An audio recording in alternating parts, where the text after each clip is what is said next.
Bora lá, Fiel, para as últimas notícias do Corinthians. O Ronaldo Giovanelli trouxe informações exclusivas do Timão aqui no Jogo Aberto de hoje. O Timão faz treino aberto e confirma retornos importantíssimos aí pro jogo contra o Santos já na quarta-feira. Confirmou aí também a informação sobre o Memphis Depay. Tá bem legal o vídeo de hoje. Curte aí, se inscreva aqui no canal Nação Corintiana. Sem mais enrolação, bora pro vídeo. Opa, tudo bom? O Corinthians se prepara para o clássico contra o Santos. E as novidades do Timão com o nosso Lucas Herrero. Fala, Herrero, conta tudo. Assunto bom, segunda-feira, Corinthians.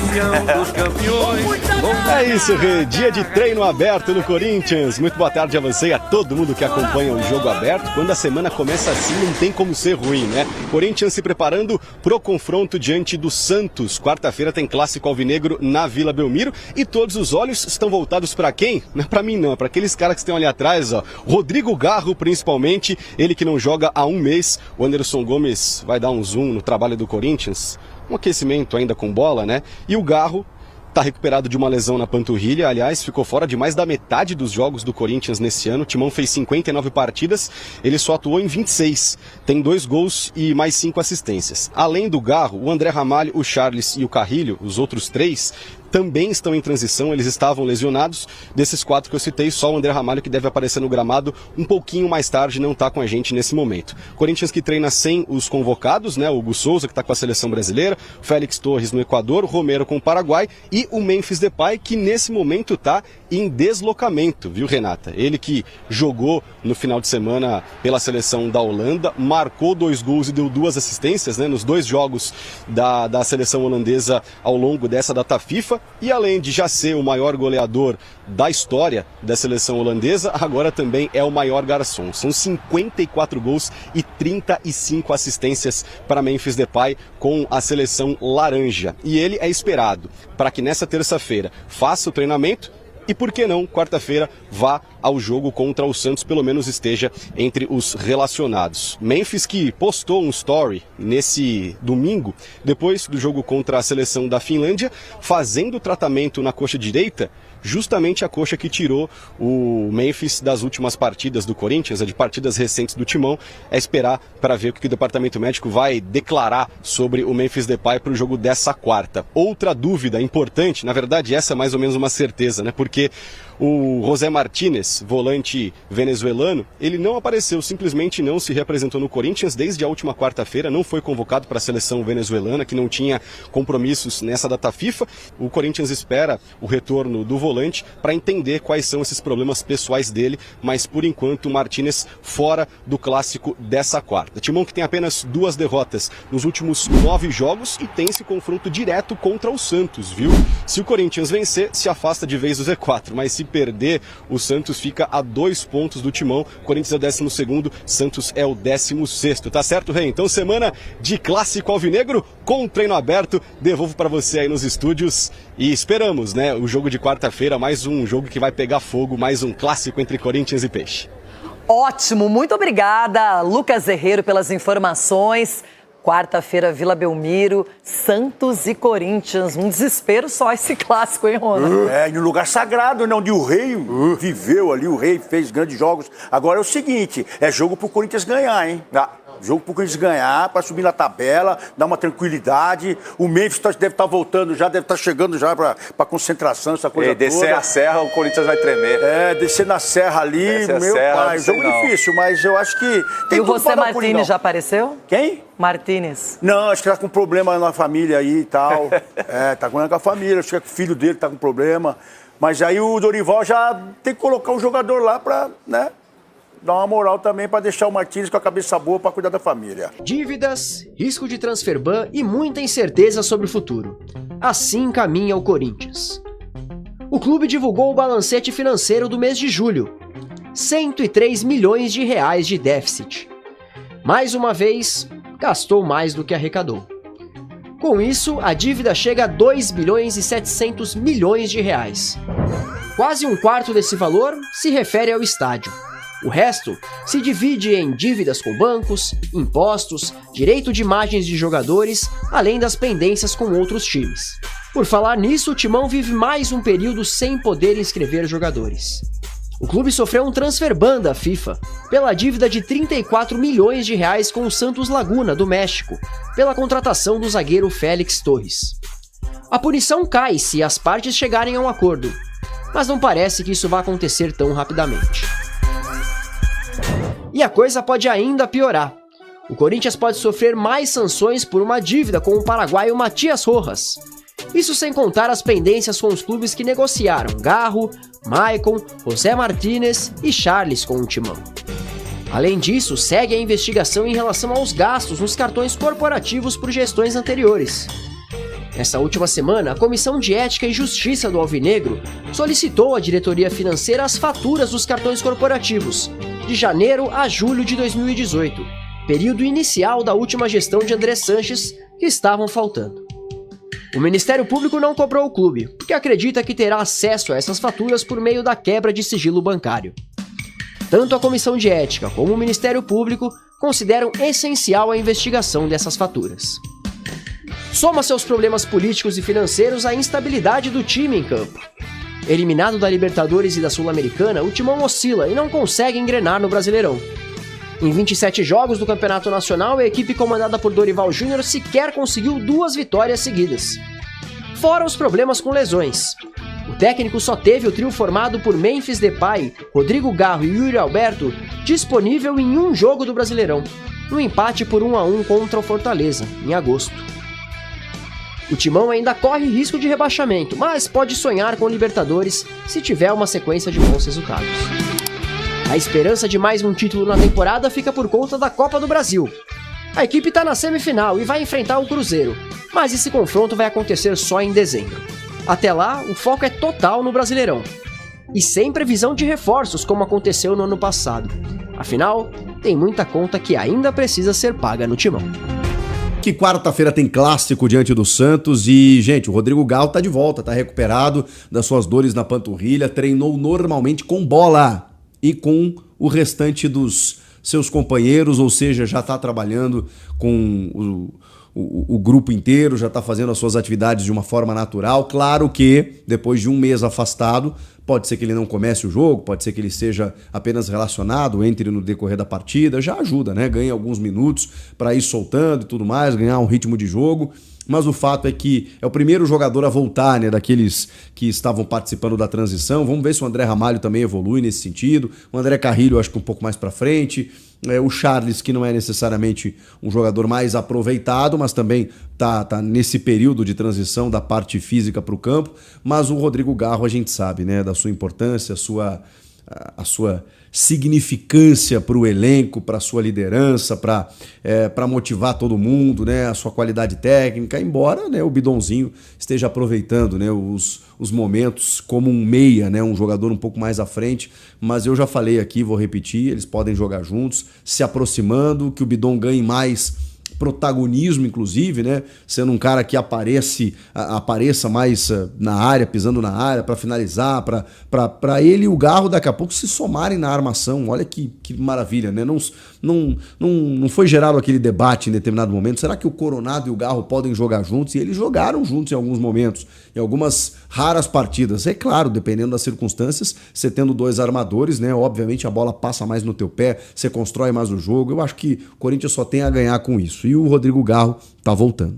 Inclusive o craque Neto se manifestou, depois ele voltou atrás, porque, claro, mexe com os colorados e mexe com os corintianos. Tô falando do título de 2005, conquistado pelo Corinthians, e que é reivindicado agora, desde sempre, né, mas agora de uma forma um pouco mais incisiva, por parte do Corinthians. Vamos primeiro com a informação. O que está acontecendo nesse momento, né? Porque a gente teve alguns episódios, tem o título de 87, que para muitos é dividido, né, entre Flamengo e Sport. O Atlético Mineiro conseguiu a reivindicação de um título de 1937 junto à CBF. Então algumas, digamos assim, recorrências, algumas solicitações anteriores, elas estão sendo feitas agora por parte da CBF. Sempre tem aquela história da FIFA revisitar os seus títulos mundiais ou intercontinentais, né? Não, nesse momento acontecia isso, nesse momento acontecia aquilo, dando um certo contexto histórico para a época e tal. Mas vamos lá, o conselheiro, vamos dar nome ao fato aqui. O conselheiro Leonardo Aquino, ele entrou com essa solicitação, apresentou um pedido no Conselho Deliberativo do Inter. E os conselheiros, eles entenderam como plausível, como interessante. Eles aprovaram de que o Inter pudesse reivindicar esse título de 2005. O presidente do clube, o Alessandro Barcelos, ele não se envolveu diretamente por enquanto. Mas ele, vocês querem lá ver até onde vai isso? Bom, fiquem à vontade. Eu entrevistei, tem umas 2 semanas, no podcast que eu tenho com o Denilson, o ex-presidente do Inter, Fernando Carvalho, que era o presidente do Inter nesse momento. E eu perguntei a ele, presidente, o senhor apoia esse tipo de manifestação? E ele fala que sim. Ele fala que sim. Muitos colorados que eu converso, eles não têm o mesmo gostinho de o título, né, evidentemente, né, tem 20 anos, mas eu perguntei a ele qual seria a sensação se a CBF hoje reconhecesse o Inter como um também campeão, ou um campeão legítimo, não sei como seria, do título de 2005. E ele disse que com satisfação, com justiça, que ele acha que o Inter tem que buscar os seus direitos sim. Ele é advogado, o Fernando Carvalho. Mas ele falou que não atua mais, então está um pouco até por fora desse âmbito legal. Ele acha que realmente a base legal, ele tem dúvidas, né, se tem base legal, porque o que ele entende é que não existia uma prova cabal da interferência do Edilson nos 11 jogos para você anular. Porque foi a minha questão para ele também. Tinha como fazer diferente de não anular 11 jogos em que o réu confesso, né, enfim, o corrupto confesso, Edilson Pereira de Carvalho, apitou? Tinha como não anular as 11 partidas em que ele apitou? Só pelo fato em que ele disse que ele interferiu em 1 ou 2 jogos, mas e os demais? Será que a gente acredita que ele não interferiu, nem que seja com um cartão? Porque às vezes, e o Edilson mesmo revela isso em entrevistas, às vezes não era uma coisa tão escancarada. Às vezes era uma forma de você ir minando o time com cartões, de comprar briga com o capitão, para o capitão se revoltar, você acabar expulsando ele. Você vai criando mecanismos para o resultado ser construído. E daqui a pouco o resultado é construído e você nem precisou fazer nada. Mas aí a gente vai achar normal isso? Quando um cara entra já disposto a manipular? Tudo isso foi motivado pela série que o Globoplay exibiu, aí, um documentário, na verdade, de 3 episódios da Máfia do Apito, que eu assisti. Um material muito bem feito, de verdade, um material assim, de muita qualidade, em que o Edilson, cara, declara assim, tudo que ele fez, a maneira como ele fez. O investidor, o apostador na época também, cara limpa ali, falando tudo que aconteceu. Entrevistaram pessoas ali do entorno do Edilson em Jacareí, né, cidade do interior de São Paulo. O Paulo César Danelon, que era o outro árbitro que também estava envolvido no esquema, esse não deu entrevista. Mas o Edilson, cara, ele fala abertamente. E aí tem uma frase dele que ele diz que... E olha que o Edilson já se declarou torcedor do Corinthians em outros momentos aí. Mas tem uma frase nesse documentário que ele diz que o campeão legítimo seria o Internacional. E aí eu não sei o que mudou na cabeça das pessoas, que o fato do Edilson ter dito isso gerou uma comoção do tipo, pronto, esse título é nosso. Como a declaração do Alberto do Alibe, em determinado momento, num áudio, né, que vazou, que ele disse, né, poxa, esse campeonato foi roubado, né, o campeão legítimo seria o Internacional. Ele diz isso com todas as letras. Mas, vamos lá, aqui está um gaúcho, gremista, você sabe, então pode ser que alguém imagine que a minha opinião está contaminada, mas não está. Eu vou aqui falar tranquilamente que o Inter foi prejudicado nesse campeonato de 2005. Como qualquer equipe seria se estivesse à frente e 11 jogos tivessem de ser refeitos, coisa que nunca aconteceu na história do futebol. Então é óbvio que no cerne da questão o Inter foi prejudicado. Agora, eu preciso dizer que não havia como ser diferente. Não havia como ser diferente. Esses 11 jogos precisavam ser refeitos. Não tinha como ser... Gente, você tem um corrupto, confesso, que apitou 11 jogos. O que você faz? Ou você anula o campeonato, ou você refaz aquelas 11 partidas.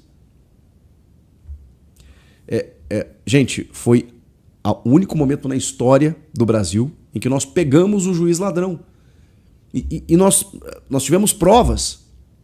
E não tinha como a gente fugir de um jogo que estava contaminado. E nesses 11 jogos refeitos, o Inter pulou da primeira para a terceira posição. O Inter acorda um dia líder, dorme líder e acorda na terceira colocação. Porque ele precisava fazer alguns jogos novamente. E o grande questionamento disso tudo é que o Corinthians se beneficiou. O Corinthians aproveitou que em 2 jogos contra Santos e São Paulo, ele não tinha feito nenhum ponto. Ele fez 4. Ele ganhou do São Paulo e empatou com o Santos, se eu não me engano. E o Inter não conseguiu ter o mesmo retrospecto. Inclusive o Inter perde na última rodada e que se ganha, seria o campeão brasileiro. Aí você pode falar, bom, mas aí o Inter já estava abalado psicologicamente, os jogadores, emocionalmente, por tudo que aconteceu. Ok, eu concordo. É uma questão mais indireta, uma questão mais subjetiva, mas eu acho que ela existe. Eu acho que o Inter se abalou realmente na reta final, a ponto de ter que refazer os jogos, de tudo que aconteceu, do episódio envolvendo Inter e Corinthians no Pacaembu com o pênalti do Tinga, um pênalti claríssimo, não marcado pelo Márcio Rezende de Freitas, e com a expulsão do Tinga. Um dos erros mais calamitosos da história do nosso futebol. Porém, nada foi comprovado contra o Márcio Rezende. O Márcio Rezende, até que se prove o contrário, cometeu um erro. Um erro dos mais grotescos que eu já vi. Mas o próprio Fernando Carvalho diz isso. Não tem nada contra o Márcio. Ali está dissociado da máfia do apito. O Márcio Rezende comete um erro grotesco no mesmo campeonato. Ah, mas isso gera suspeição. Reconheço, acho que o torcedor tem o direito de achar que o campeonato está sob suspeita, de que isso tenha a ver, mas não teve nada comprovado, tá? Ali é um erro. E que mesmo que o Inter ganhasse aquele jogo, que terminou empatado, o Inter teria 2 pontos a mais. Pois o Corinthians terminou 3 pontos a mais do que o Inter na tabela. Então, mesmo que o Inter vencesse aquele jogo, o Inter não seria o campeão brasileiro. O Inter não liderou o Campeonato Brasileiro de 2005 em nenhuma rodada. E a não ser naquele momento em que, quando ele chega a passar o Corinthians, os jogos têm que ser refeitos. Eu juro que eu entendo, de verdade. Não é corneta, não é porque eu sou gremista.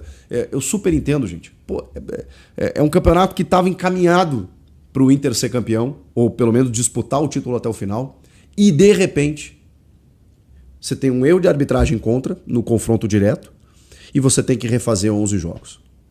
Não cada time, né? Mas o Inter teve que refazer alguns dos seus jogos. E nisso o Corinthians passou o Inter. Pô, é óbvio que o Inter foi prejudicado. Se os jogos não fossem refeitos, talvez o Inter fosse campeão. Provavelmente seria o campeão, posso dizer. Aquele time era muito forte. E aí tem outras teorias que eu acho muito mais dignas e aqui reconhecendo a dor do torcedor daquele momento de não ter sido campeão, mas de que, cara, muita gente imagina que o Inter campeão do mundo em 2006 é por conta disso. Aquele time do Muricy de 2005, ele é a base do time do Abel Braga de 2006, que ganha a Libertadores e o mundo sobre o Barcelona.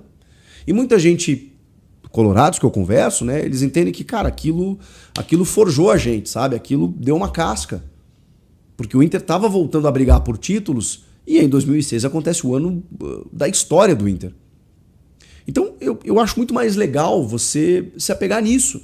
De que, pô, nós somos um campeão moral, sei lá, o Inter fez carreata em 2005 como um campeão moral. Eu lembro de capa do jornal Zero Hora com o elenco inteiro em cima de um caminhão, campeão moral. Porque o Inter se julgava campeão. Mas tá bem, mesmo que a CBF não reconheça, pô, o Inter disputou o título. E isso fez com que, a partir dali, o Inter tivesse anos áureos. Não é mais legal? Não é mais bonito? Mas eu também não quero aqui ser sommelier do que o torcedor pensa e sente. Se o torcedor acha que é digno e que o reconhecimento da CBF vai dar um sentimento legal 20 anos depois, Quem sou eu? Agora, já dei minha opinião, acho que não vale a pena, de verdade. Acho que não vai acontecer. Não vai acontecer. Não tem base legal, na minha opinião, embora leigo juridicamente, mas você não era líder, os jogos tiveram que ser refeitos, o Corinthians aproveitou, o Inter não, o Inter ainda podia ter vencido na última rodada, não venceu. Então, assim, qual a sustentação para que o Inter seja o campeão de 2005 e não o Corinthians? E no caso dessa solicitação, é de que o título seja dividido, para que o Inter também seja campeão junto com o Corinthians. De novo, qual a base para que o Inter seja campeão de 2005? Cara, esse chororô do Inter aí, acho que é mais feio ainda, mano. Era melhor eles deixar quieto do que ficar nesse chororô aí de querer dividir o título de 2005. Mano, olha o pensamento dos caras, velho. Olha o pensamento. Eu falo assim, ó, vai lá no Parque São Jorge, corta a taça no meio e manda lá pro Beira-Rio junto com um DVD. Olha o pensamento dos caras, mano. Os caras têm abobrinha na cabeça. Não é possível isso, mano. Não é possível. Mas é isso aí, cara. Virando a página, né?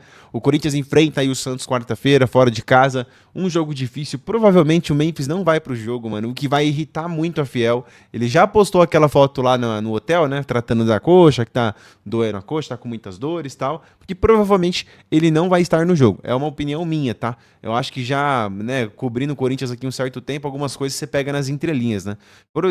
Que ele não vai começar jogando é certeza, tá? Ele vai começar no banco e vai entrar alguns minutos ali, mas tá com edema ainda.